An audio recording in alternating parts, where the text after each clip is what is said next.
Wells, come over here with me. I want to tell you a story.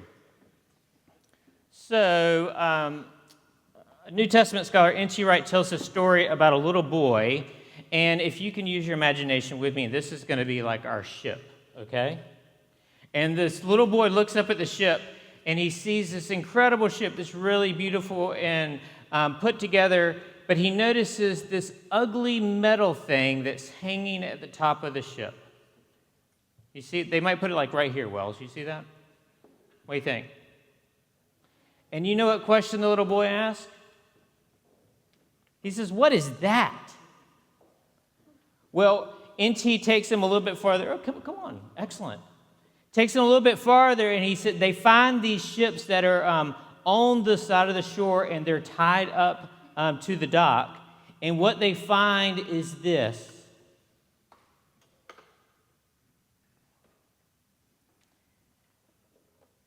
They see that the rope is tied to the top of the ship, and it goes down, but they don't see the ugly metal thing. Where do you think the ugly metal thing is? In the wood, you know? They dropped it down into the water. Why do you think they would drop it down in the water? They don't like it, yeah. It is kind of ugly. That would be a good thing. They drop it down to the water because it is an anchor, which means that it's going to hold this big boat in place so the boat is not going to go anywhere. And as the anchor holds it in place, it means that it can sit still no matter what kind of weather they might have. I want us to think about this anchor as a treasure. See our little treasure box here? Yeah. All right, come on over and have a seat.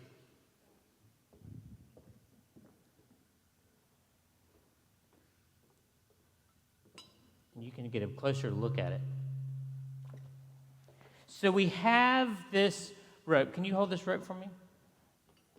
You want to hold the edge for me? Yeah. Would you like to walk that way and see if you can get any other adults that will hold the rope too? Here, you have the end of it. I'm going to keep feeding it to you. Go ahead. And then come back to me. All right, he's going to find his dad. I might not have enough rope. There's his dad, just in the nick of time. Excellent. All right, come on back over here, Wells.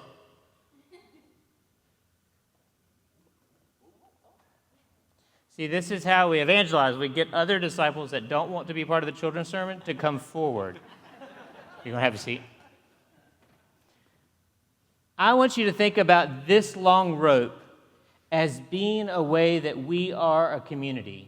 Now, I remember seeing some preschool classes, and those preschool classes would have this long rope with a handle on it. Have you ever seen that? And all the kids hold on to the handle, and it keeps them all together. Have you ever seen one of those? Well, this rope has been like a handle for us.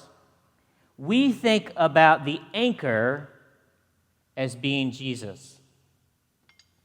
And we're in this season of stewardship. And our theme for stewardship is, this is our hope. An anchor that holds us together in our souls. And we think about this, no matter what goes on in our life, we find that Jesus becomes an anchor to us. Wells, have you ever been through a thunderstorm? You ever seen a thunderstorm? Yeah. And when you think there's a thunderstorm out on the water, what do you think it does to the water? What do you think it does to the water out there? When it starts to rain and the wind picks up, it makes really big what? It makes big waves, and the waves come crashing. Well, the nice thing about the anchor, that no matter what kind of movement takes place and the waves are crashing, the anchor is going to hold the ship right in place.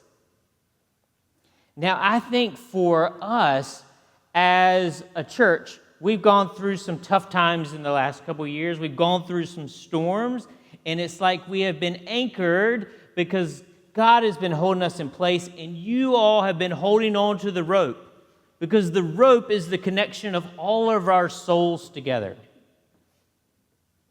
And do you think we have enough rope here, Wells, for a lot of people to hold it? Yes. Yeah. That there's always enough rope for us to grab on and to hold on to. And the rope is not just for us to be connected to each other this way. It also helps us to be connected to someone that we read about in the Old Testament called Abraham. You ever heard of Abraham? No? Have you ever heard of Abraham? Yeah. I'm going to see if some people will join me in an activity. You think they will? I know you will. Okay, let's stand up, Wells. Raise your hand if you've ever heard the song Father Abraham. Yes.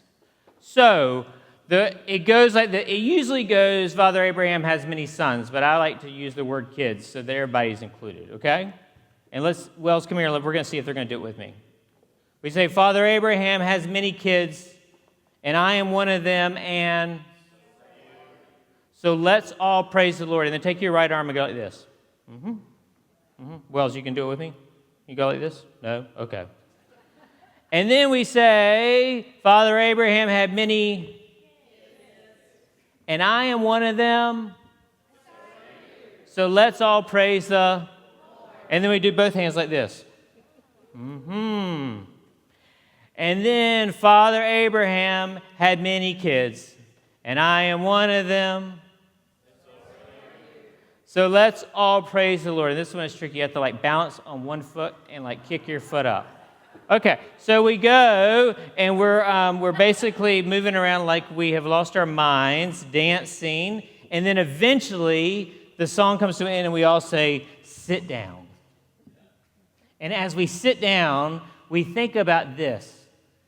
Father Abraham was told that if he looked up at the night sky, all the stars that he would see were going to become his children, his descendants. And even though that's promised to those who were Jewish at the time, because we're also connected to Abraham, as well as our brothers and sisters who are Muslim, that means that we're all the descendants of Abraham.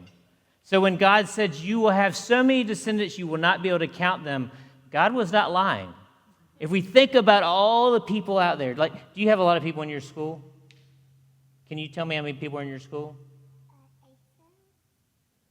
Yeah. Is it more than maybe we can count?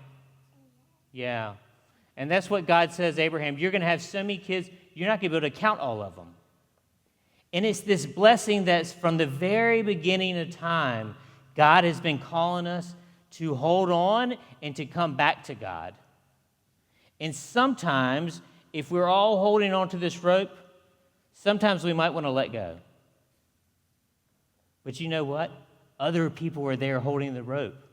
So when we feel like we're ready, we can just simply come back and pick up the rope wherever we left off.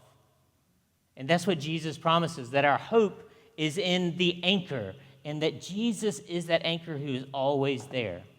And so there's always enough rope for us.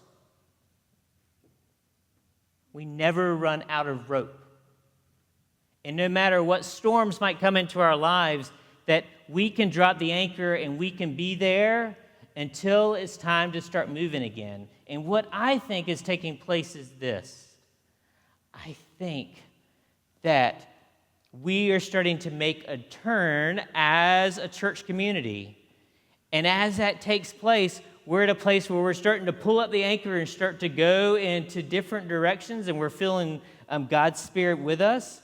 And that makes us really excited because it helps us to know that we got through the tough times, that there are times to come that will be filled with surprises, but that we always know we're never doing it alone.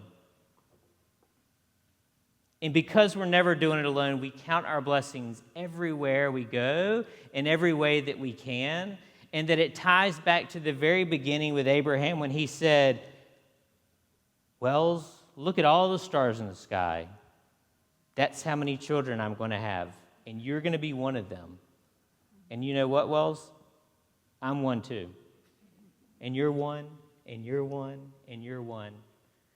And we think about the darkness that we can have in our lives and how darkness comes for someone who's out sailing, and then all of a sudden, when the light is all gone, it's those little stars that begin to pop up.